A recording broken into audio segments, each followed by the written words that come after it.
Hi welcome to Parnika maths AP inter maths మా 14 chapter probability. Last వీడియోలో exercise 14 complete అయిపోయింది కదా.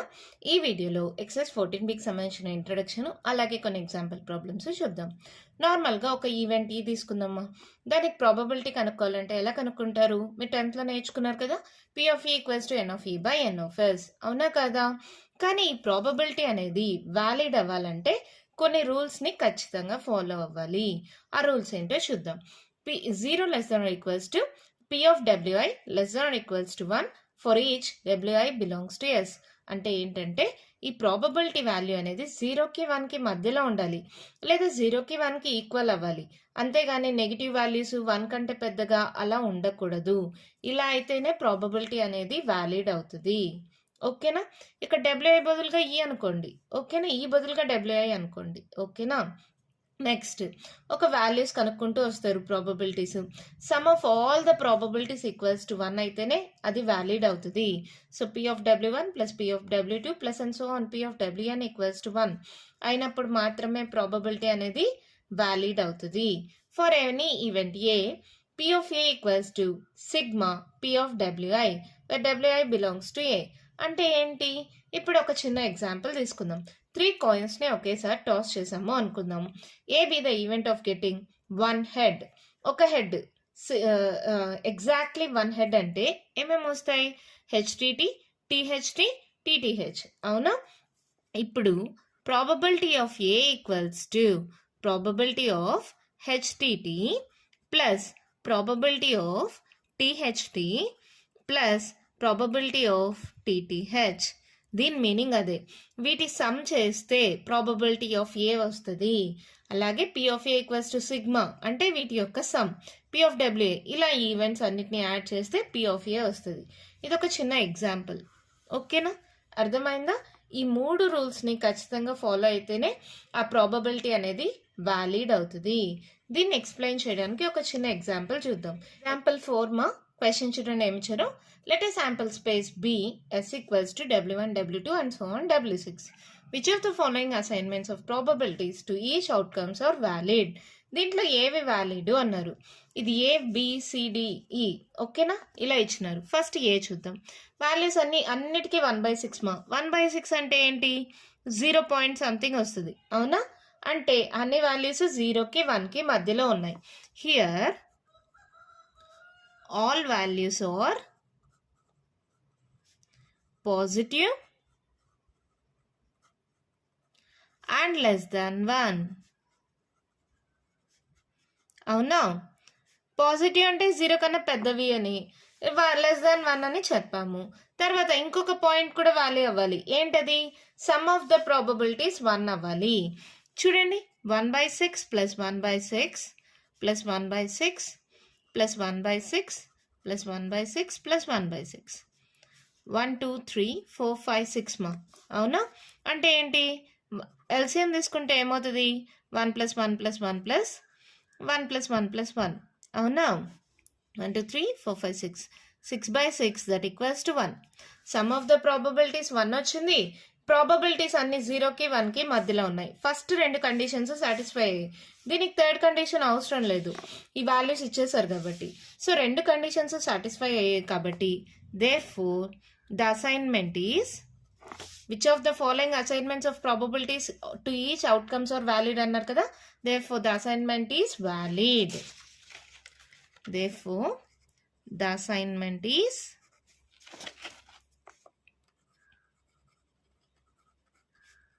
Valid.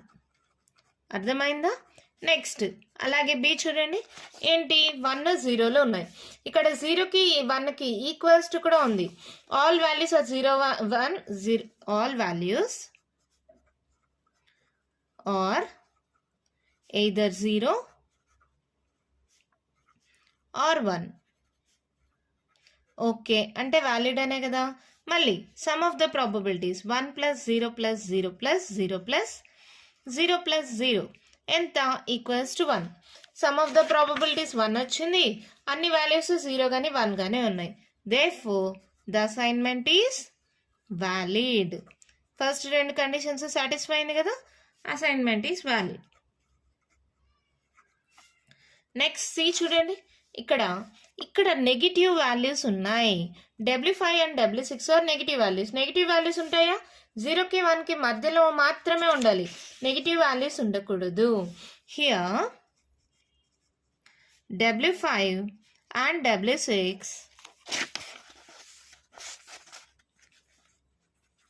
are negative. Hence, the assignment is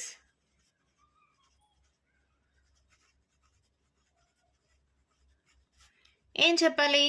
not valid. Assignment is not valid. ఎందుకని? Negative values ఉన్నాయి. తర్వాత next చూడండి, ఏంటి? ఇక్కడ 2/3 ఉంది. వాల్యూ ఏమొస్తుంది చూడండి మా, 2/3 అంటే 2 1s, మళ్ళీ 2 వచ్చి పాయింట్ వస్తుంది, అవునా కాదా? అంటే గ్రేటర్ దాన్ 1, అవునా? నెక్స్ట్ డి చూడండి, హియర్ 3/2 ఈజ్ గ్రేటర్ దాన్ 1.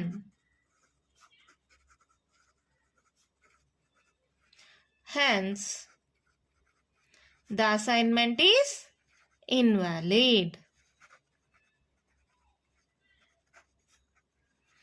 లేదా ఈజ్ నాట్ వ్యాలిడ్. ఎలా అయినా రాయొచ్చు మా, ఇన్వాలిడ్ అని రాయొచ్చు లేదా నాట్ వ్యాలిడ్. ఓకేనా? నెక్స్ట్ ఈ చూడండి, 0.1, 0.2, 0.3, 0.4, 0.5, 0.6 అన్నీ 0కి 1కి మధ్యలోనే ఉన్నాయి. ఫస్ట్ పాయింట్ వ్యాలిడే. తర్వాత నెక్స్ట్ ఏంటి? సమ్ ఆఫ్ ద వాల్యూస్ చేయాలి. సమ్ ఆఫ్ ద వాల్యూస్ చేయండి. 0.1 plus 0.2 plus 0.3 plus 0.4 plus 0.5 plus 0.6, అవునా? 6, 10, 15, మళ్ళీ ఇది ఒక 15, 20, ఇది ఒక 21, అంటే ఏమవుతుంది? 2.1. సమ్ ఆఫ్ ద ప్రాబబిలిటీస్ ఏమవ్వాలి? 1 రావాలి. ఇక్కడ ఎంత వచ్చింది? 2.1. అంటే hence the assignment is, this is greater than 1. Hence the assignment is not valid. ఓకేనా? అర్థమైంది ప్రాబ్లము? ఎప్పుడైనా సరే ప్రాబబిలిటీ వాల్యూస్ అన్ని 0కి 1కి మధ్యలో ఉండాలి, లేదా 0, 1 ఉండొచ్చు. మళ్ళీ sum of all the probabilities 1 అవ్వాలి. ఇది అన్ని వాల్యూస్ 0కి 1కి మధ్యలో ఉంది, సమ్ ఆఫ్ ప్రాబబిలిటీస్ 1 వచ్చింది కాబట్టి వ్యాలిడ్. ఇది 1, 0 ఉన్నాయి, సమ్ ఆఫ్ ద ప్రాబబిలిటీస్ 1 వచ్చింది కాబట్టి వ్యాలిడ్. నెగిటివ్ వాల్యూస్ ఉన్నాయి కాబట్టి ఇన్వాలిడ్. ఇక్కడ 3/2 అనేది గ్రేటర్ దాన్ 1 కాబట్టి ఇన్వాలిడ్. ఇది అన్ని 0కి 1కి మధ్యలోనే ఉన్నాయి, కానీ సమ్ ఆఫ్ ద ప్రాబబిలిటీస్ చేస్తే 2.1 గ్రేటర్ దాన్ 1 వచ్చింది కాబట్టి ఇన్వాలిడ్. ఓకేనా? అర్థమైందా? ఇప్పుడు ఈ కండిషన్స్ని ఎలా సాటిస్ఫై చేస్తాయో. నెక్స్ట్ టాపిక్ వచ్చి probability of equally likely outcomes. అంటే ఏంటంటే, ఒక చిన్న ఎగ్జాంపుల్ ద్వారా చెప్తాను. ఒక కాయిన్ని టాస్ చేసాం. హెడ్ రావడానికి ప్రాబబిలిటీ ఏంటి? 1/2. టైల్ రావడానికి ప్రాబబిలిటీ కూడా 1/2. ఇలా సేమ్ ప్రాబబిలిటీ ఉంటే వాట్లని probability of equally likely outcomes అంటారు. ఓకేనా? Next P of A union B equals to P of A plus P of B minus P of A intersection B. ఇది మీరు ఫార్ములాగా గుర్తుపెట్టేసుకోండి మా. మీకు డెరివేషను సాల్వేషను కావాలంటే టెక్స్ట్ బుక్లో చూసుకోండి. ఓకేనా? నెక్స్ట్ ఏవైనా 2 mutually exclusive events A and B అనుకుందాం. అంటే ఏంటి? ఎక్స్క్లూజివ్ ఈవెంట్స్ అంటే ఏంటి? ఎక్సైజ్ 14Aలో నేర్చుకున్నారు. వాటి యొక్క ఇంటర్సెక్షన్ అనేది నల్ సెట్ 5. అప్పుడు దాని ప్రాబబిలిటీ ఏమైపోతుంది? 0 అయిపోతుంది. So P of A intersection B 0 అయిపోతే P of A యూనియన్ Bకి ఫార్ములా వచ్చి P of A plus P of B అవుతుంది. ఓకేనా? తర్వాత ఏ కానీ నాట్ ఏ కానీ ఎలా కనుక్కోవాలనేది ఎక్సైజ్ 14Aలో నేర్చుకున్నారు కదా. వాటి యొక్క ప్రాబబిలిటీస్ కూడా లింక్ అయి ఉంటాయి. P of A' equals to 1 minus P of A. ఓకేనా? ఇప్పుడు ఏ డాష్ అనేవి mutually exclusive and exhaustive events అనుకుంటే, ఎక్స్క్లూజివ్ అంటే ఏంటి? వాటి intersection null set 5. Exhaustive events అంటే ఏంటి? వాటిని యూనియన్ చేస్తే శాంపుల్ స్పేస్ వస్తుంది. అలాంటి 2 ఈవెంట్స్ ఏ డాష్ తీసుకుంటే వాటి యొక్క probability P of A union A' వచ్చి ప్రాబబిలిటీ ఆఫ్ శాంపుల్ స్పేస్ Sకి ఈక్వల్ అవుతుంది. అలాగే వాటి ప్రాబబిలిటీస్ని యాడ్ చేస్తే equals to 1. P of A plus P of A' equals to 1. P of A' కావాలంటే ఈ P of A ఇటు సైడ్కి వెళ్తే ఏమవుతుంది? 1 మైనస్ P of A. ఇదే కదా ఇక్కడ కూడా మనం చెప్పింది. ఓకేనా? ఇవన్నీ ఈజీగా ఫార్ములాస్ లాగా గుర్తుపెట్టుకోండి మా, సాల్వేషన్ ఈజీగా చేయొచ్చు. మరి ఎగ్జాంపుల్ 5 మా, క్వశ్చన్ చూడండి ఏమిచ్చారు. 1 card is drawn from a well shuffled deck of 52 cards. టోటల్గా ఎన్ని కార్డ్స్ ఉన్నాయంట? 52 cards. If each outcomes is equally likely, ఏది రావడానికన్నా సేమ్గా ఉంటుంది ప్రాబబిలిటీ అని. Calculate the probability that the card will be a diamond, not an ace, a black card, not a diamond, not a black card. ఇప్పుడు 52 cards ఎలా divide అయింటాయి? 13 కార్డ్స్గా divide అయింటాయి. మీకు తెలుసు కదా, ఇలా 4 పార్ట్స్గా డివైడ్ అయింటాయి. ఈ రెండు ఎలా ఉంటాయి? బ్లాక్లో ఉంటాయి. ఈ రెండు ఎలా ఉంటాయి? రెడ్లో ఉంటాయి. ఫస్ట్ 13 కార్డ్స్ బ్లాక్లో ఏమేమి ఉంటాయి? Spade, club. మరి రెడ్లో ఏమేమి ఉంటాయి? Diamond, heart. మీకు అన్నీ తెలుసు అవునా? 10th చాలా ప్రాబ్లమ్స్ సాల్వ్ చేశారు. ఆ 13 కార్డ్స్ ఏంటి? ఏస్, 2 3 4 5 6 7 8 9 10, జాక్, క్వీన్, కింగ్. అవునా?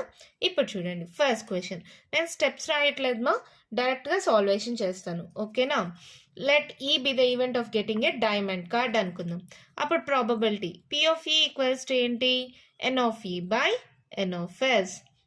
ఇక్కడ డైమండ్ కార్డ్స్ ఎన్ని ఉంటాయి? ఎన్ని కార్డ్స్? 13. ఎన్ ఆఫ్ ఎస్ ఎంత? టోటల్గా ఎన్ని cards? 52. 13 by 52. 13 ones, 13 fours. So 1/4 is the probability. అయిపోయింది. Next second one, not an ace card అన్నారు. Let A be the event of getting a ace card అనుకుందాం. A be the event of getting an ace card.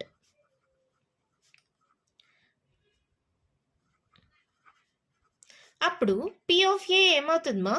Probability ace cards n of A by N of yes.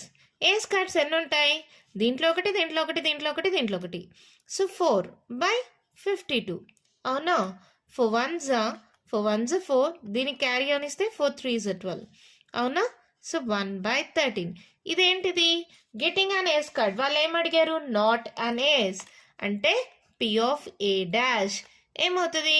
1 minus P of ఏ. అంతేనా? 4th cancel చేశాను మా, 13 4s 52 కదా, ఎలాగో అలాగే వస్తుంది. So 1 minus 1/13. 13 LCM తీసుకోండి, ఏమవుతుంది? 13 minus 1 అంటే 12/13 is the probability of getting not an ace card. ఓకేనా? నేను స్టెప్స్ రాయట్లేదు, స్టెప్స్ మీరు టెక్స్ట్ బుక్లో చూసుకోండి. సాల్వేషన్ అయితే ఇదే. నెక్స్ట్ థర్డ్ వన్ చూడండి ఏమన్నారు? A black card. Black cards ఎన్ని ఉంటాయి? 13 + 13 26 కార్డ్స్ ఉంటాయి. So probability P of B అనుకుందామా బ్లాక్ కార్డ్కి. అప్పుడు n of B by N of S. Black cards ఎన్ని ఉంటాయి? 26. టోటల్ కార్డ్స్ ఎన్ని? 52. 26 ones 26 2s కదా. సో 1/2. అంతేనా? Next not a diamond. ఇప్పుడు ఆల్రెడీ డైమండ్ కార్డ్కి మనం ప్రాబబిలిటీ కనుక్కున్నాం. ఇక్కడ 4th ఏమవుతుంది? పి ఆఫ్ ఈ డాష్ అవుతుంది. నాట్ ఏ డైమండ్ అన్నారు కదా, ఆల్రెడీ ఇది 1/4 కదా డైమండ్ అయితే. ఇప్పుడు నాట్ ఏ డైమండ్ అంటే 1 minus పి ఆఫ్ ఈ. 1 minus పి ఆఫ్ ఈ ఎంత? 1/4. ఎల్సిఎం తీసుకోండి, ఏమవుతుంది? 4 minus 1 3/4. అంతే, అయిపోయింది answer. Not a black card. Already black కార్డ్కి కనుక్కున్నాం ఏంటి? 1/2 అని. ఇప్పుడు ఏమవుతుంది? పి ఆఫ్ బి డాష్ అంటే 1 minus P of B. B అంటే ఇక్కడ బ్లాక్ కార్డ్ మా, ఓకేనా? దానికి probability 1/2. Not a black card అంటే 1 minus పి ఆఫ్ బి. ఏంటది? 1 minus 1/2 అంటే 2 ఎల్సిఎం తీసుకుంటే 2 minus 1 దట్ ఈక్వల్స్ టు 1/2. అంతే, అయిపోయాయి ప్రాబ్లమ్స్. చాలా సింపుల్ మా. డైమండ్ కార్డ్స్ ఎన్ని ఉంటాయి? 13. Total cards 52. 13/52. ఏస్ కార్డ్స్ ఎన్ని ఉంటాయి? 4. 4/52 చేస్తే ప్రాబబిలిటీ వచ్చింది. నాట్ అన్ ఏస్ అంటే P of A dash 1 minus P of A. Black cards ఎన్ని? ఇక్కడ టోటల్గా బ్లాక్ కార్డ్స్ ఎన్ని ఉంటాయేమో? 26. చెప్పాను కదా, స్పేడ్, క్లబ్, టోటల్గా 26. 26/52 చేస్తే సరిపోతుంది. నాట్ ఏ డైమండ్ అంటే ఆల్రెడీ డైమండ్ చేసాం కదా, 1 minus పి ఆఫ్ ఈ చేస్తే వచ్చేస్తుంది. Not a black card, already black card చేసాం కదా, 1 minus పి ఆఫ్ బి చేస్తే వచ్చేస్తుంది. చూడండి ప్రాబ్లం సింపుల్గా అయిపోయింది కదా. స్టెప్స్ మీ టెక్స్ట్ బుక్లో చూసుకోండి మా, ఓకేనా. మరి నెక్స్ట్ ఎగ్జాంపుల్ చూద్దామా. నేను ఎగ్జాంపుల్ 7 చెప్తున్నాను మా. ఎగ్జాంపుల్ 6 అనేది చాలా సింపుల్ ప్రాబ్లం. మీ టెక్స్ట్ బుక్లో చూడండి అర్థమైపోతుంది. ఎగ్జాంపుల్ 7 క్వశ్చన్ చూడండి ఏమి ఇచ్చారు. 2 students, Anil and Ashima, appeared in an examination. The probability that Anil will qualify the examination is 0.05. అనిల్ది ఏ అనుకుందామా. ప్రాబబిలిటీ ఎంత ఇచ్చారు 0.05. and that Ashima will qualify the examination is 0.10. Ashima అది B అనుకుందాం. P of B ఎంతంట 0.10. ప్రాబబిలిటీ that both will qualify the examination. Both అంటే ఏంటి ఇక్కడ, ఇద్దరు క్వాలిఫై అవుతారంటే P of A intersection B ఎంత ఇచ్చారు 0.02. ఫైండ్ ద ప్రాబబిలిటీ దట్, దాంట్లో ఫస్ట్ క్వశ్చన్ ఏంటంట, both Anil and Ashima will not qualify the examination. ఇద్దరు క్వాలిఫై అవ్వరు అంటే A complement intersection B complement. ఇది కావాలి మనకి. ఇద్దరు క్వాలిఫై అవ్వరుమా అంటే అవ్వరు అంటే కాంప్లిమెంట్ అయినా ఏ డాష్ ఇంటర్సెక్షన్ బి డాష్, ఓకేనా. దీన్ని ఎలా రాయొచ్చు, ఏ యూనియన్ బి హోల్ డాష్గా రాయొచ్చా. దేని ప్రకారం, డీమావెల్స్ థీరం రిలేషన్స్ అండ్ సెట్స్ చాప్టర్లో చూసాం, అవునా. ఇప్పుడు దీనికి ప్రాబబిలిటీ కావాలి. First P of A union B కనుక్కుందామా. ఏంటి formula, P of A plus P of B minus P of A intersection B. దీని వాల్యూస్ అన్నీ ఉన్నాయి కదా. ఏంటది 0.05 ప్లస్ 0.10 మైనస్ 0.02. ఈ రెండింటిని యాడ్ చేస్తే ఎంత వస్తుంది 0.15 మైనస్ 0.02. 5లో 2 పోతే 3 1 0.13. ఇప్పుడు నాకేం కావాలి, probability of P of A complement intersection B complement. This is nothing but P of A union B whole complement. This equals to 1 minus P of A union B అనొచ్చా. Formulas ఇందాకే నేర్చుకున్నాం కదా. దీనికి whole complement అంటే 1 minus P of A union B. 1 minus 0.13. Subtraction 1లో నుంచి 0.13 subtraction ఏమవుతుంది, 10 10లో 3 పోతే 7, ఇక్కడ 9 9లో 1 పోతే 8, 0.87. ఓకేనా. ఇద్దరు క్వాలిఫై అవ్వరు అంటే ఏ డాష్ బి డాష్, ఓకేనా. Next at least one of them will not qualify. ఎవరో ఒక్కరు క్వాలిఫై అవ్వరు లేదా ఇద్దరు క్వాలిఫై అవ్వరు, రెండు కేసెస్ వస్తాయి. దీనికి ఏంటి, both of them will qualify నుంచి సబ్ట్రాక్ట్ చేస్తే సరిపోతుందా. At least one of them will not qualify అంటే ఏంటి, ఒకరు క్వాలిఫై అవుతారు ఇంకొకరు క్వాలిఫై అవ్వరు లేదా ఇద్దరు క్వాలిఫై అవ్వరు. దానికి దీంట్లో నుంచి సబ్ట్రాక్ట్ చేస్తే సరిపోతుంది కదా. అంటే P of A intersection B whole complement. దాని మీనింగ్ అదేమా. అప్పుడు 1 minus P of A intersection B. 1 minus P of A intersection B ఎంత 0.02. సబ్ట్రాక్ట్ చేయండి. 0.02 అంటే 10 10లో 2 పోతే 8 9, సో 0.98. ఓకేనా, అర్థమైందా. సి క్వశ్చన్ చూడండి మేము ఇచ్చారు. Only one of them will qualify the examination అంటే ఒకవేళ అనిల్ క్వాలిఫై అవ్వకపోతే ఆషిమా క్వాలిఫై అవుతుంది. ఒకవేళ అనిల్ క్వాలిఫై అయితే ఆషిమా క్వాలిఫై అవ్వదు. అంటే ఒకరికి కాంప్లిమెంట్ ఇవ్వాలి, ఒకరికి నార్మల్గా రాయాలి. A complement intersection B, A intersection B complement, ఇలా ఉంటుంది. మరి దీనికి ప్రాబబిలిటీ ఎలా వస్తుంది, P of A complement intersection B or A intersection B complement.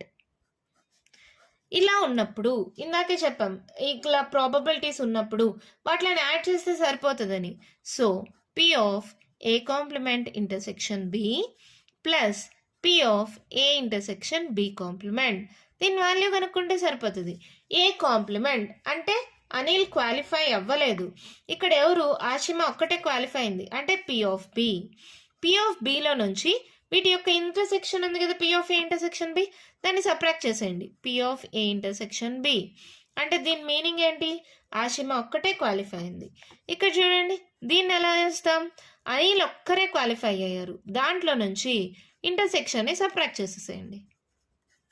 ఇక్కడ ఆషిమా ఒక్కటే క్వాలిఫై అయింది, ఇక్కడ అనిల్ ఒక్కరే క్వాలిఫై అయ్యారు, దాంట్లో నుంచి వీటి ఇంటర్సెక్షన్స్ని సబ్ట్రాక్ట్ చేసేసాం.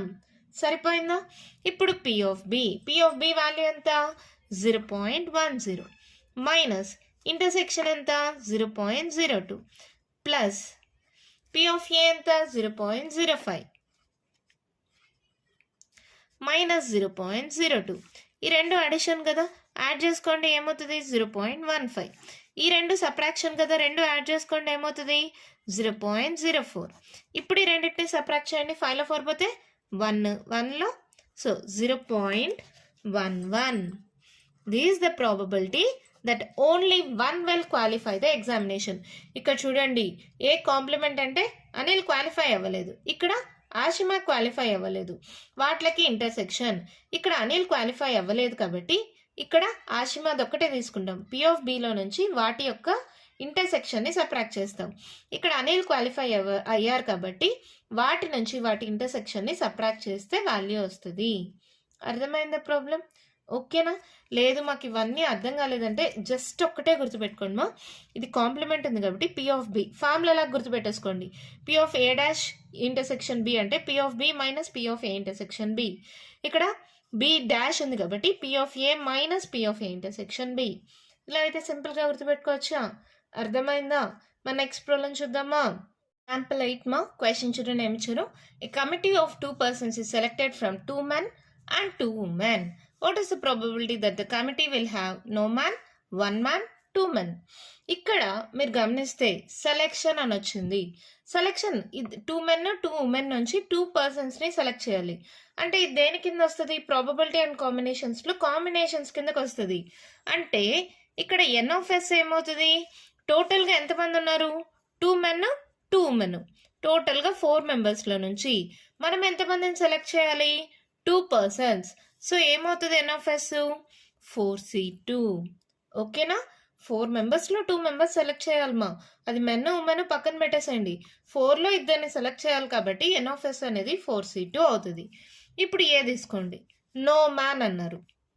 పి ఆఫ్ నో మ్యాన్ అనే రాసుకుందాం. ఓకేనా? నేను స్టెప్స్ రాయలేదు కాబట్టి ఇలా రాసేస్తున్నాం. అప్పుడు ఏమవుతుంది? నో మ్యాన్ అంటే ఇద్దరు ఉమెనే, ఇద్దరు ఉమెన్స్ని సెలెక్ట్ చేశారు. అంటే ఉండేదే ఇద్దరు ఉమెన్స్, ఇద్దరిని సెలెక్ట్ చేశారు. 2c2 by N of S 4c2. ఓకేనా? ఏమవుతుంది? 2c2 అంటే వాల్యూ ఎంత? 1 మీకు తెలిసిందే. 4c2 అంటే ఎలా రాస్తారు? 4 into 3 by 2 into 1 కదా, క్యాన్సిల్ చేయండి. 2 1s 2 2s. సో ఏమవుతుంది? 1 by 3 2s 6, 1 by 6. ఓకేనా? నెక్స్ట్ పి ఆఫ్ 1 man అంటే ఏంటి? ఒక మెన్ ఒక ఉమెన్ ఉన్నట్టే కదా, టోటల్గా మనకి ఇద్దరే కావాలి. 1 man అంటే ఒక మ్యాన్ ఒక ఉమెన్ ఉన్నట్టు. ఇద్దరు మెన్స్లో నుంచి ఒకరిని సెలెక్ట్ చేస్తారు, ఇద్దరు ఉమెన్స్లో నుంచి ఒకరిని సెలెక్ట్ చేస్తారు. 2c1 అంటే ఇద్దరు మెన్లో నుంచి ఒకరిని సెలెక్ట్ చేస్తారు, ఇద్దరు ఉమెన్స్లో నుంచి ఒకరిని సెలెక్ట్ చేస్తారు. By N of S 4c2. 2c1 అంటే ఎంత? 2. 2c1 అంటే మళ్ళీ 2. 4c2 అంటే ఇందాకే చేసాం కదా, ఇక్కడ ఏమవుతుంది? 3 2 6. ఓకేనా? 2 1s 2 3s. ఏమవుతుంది? ప్రాబబిలిటీ 2/3. ఓకేనా? నెక్స్ట్ చూడండి సి. పి ఆఫ్ 2 men అంటే మనకు సెలెక్ట్ చేయాల్సిందే ఇద్దరు, ఆ ఇద్దరు కూడా మెన్నే అంట. అంటే ఏంటి? ఇద్దరు మెన్స్ని సెలెక్ట్ చేసేసారు. 2c2 ఉమెన్ ఇక్కడ లేరు. So 2c2 by 4c2. 2c2 by 4c2 ఇక్కడ వచ్చింది కదా, అంటే వాల్యూ 1/6. అంత ప్రాబ్లం అయిపోయింది. నేను ఇక్కడ స్టెప్స్ రాయట్లేదు మా, స్టెప్స్ మీరు టెక్స్ట్ బుక్లో చూసుకోండి. ప్రాబ్లమ్ సాల్వేషన్ మాత్రమే చెప్తున్నా, ప్రతి ప్రాబ్లంకి అంతే. ఓకేనా? ఎగ్జాంపుల్స్ కదా, ఎలాగో స్టెప్స్ టెక్స్ట్ బుక్లో ఉంటాయి, సాల్వేషన్ చెప్తే చాలు కదా. మళ్ళీ ఒకసారి ఎక్స్ప్లెయిన్ చేస్తాను, క్లియర్గా వినండి మా. 2 men 2 women ఉన్నారు. సో టోటల్గా ఎంత? 4 members. ఈ 4 membersలో మనం ఎంతమందిని సెలెక్ట్ చేయాలి? 2 members. So N of S ఏమవుతుంది? 4c2. అక్కడ దాకా ఓకేనా? తర్వాత నో మ్యాన్, మెన్స్ ఉండరు, ఉమెనే. మన 2 ఉమెన్స్ ఉన్నారు, మనకి 2 persons కావాలి. ఏమవుతుంది? 2c2 by N of yes కదా 4c2. మళ్ళీ 1 man అంట. 1 man అంటే ఇంకొకరు ఎవరు? ఉమెనే కదా. అంటే 2 menలో నుంచి ఒక మెన్, 2 womenలో నుంచి ఒక women. 2c1 into 2c1 by N of S 4c2. ఓకేనా? తర్వాత 2 మెన్. మనకు కావాల్సింది 2 మెంబర్సే. ఇద్దరు మెన్నే కావాలంట. అంటే 2C2 by n of s 4C2. So ఏమవుతది 1/6. ఓకేనా? అర్థమైందా? దీంతో ఎగ్జాంపుల్స్ కంప్లీట్ అయిపోయాయేమో. ఇంట్రడక్షన్ కూడా మీకు అర్థమైంది కదా. ప్రాబబిలిటీకి ఏం రూల్స్ ఫాలో అవుతాం, ఏ ఫార్ములాస్ యూస్ చేస్తామని. నెక్స్ట్ వీడియోలో ఎక్సర్సైజ్ 14B డిస్కస్ చేద్దాం. ఈ వీడియోలో నేను చెప్పిన ప్రాబ్లమ్స్లో కానీ ఇంట్రడక్షన్లో కానీ మీకు ఇంకా ఏమైనా డౌట్స్ ఉంటే కామెంట్ బాక్స్లో అడగండి. మీకు కానీ వీడియో నచ్చినట్టయితే లైక్ చేయండి, షేర్ చేయండి, నా ఛానల్ని సబ్స్క్రైబ్ చేసుకోండి. Thank you.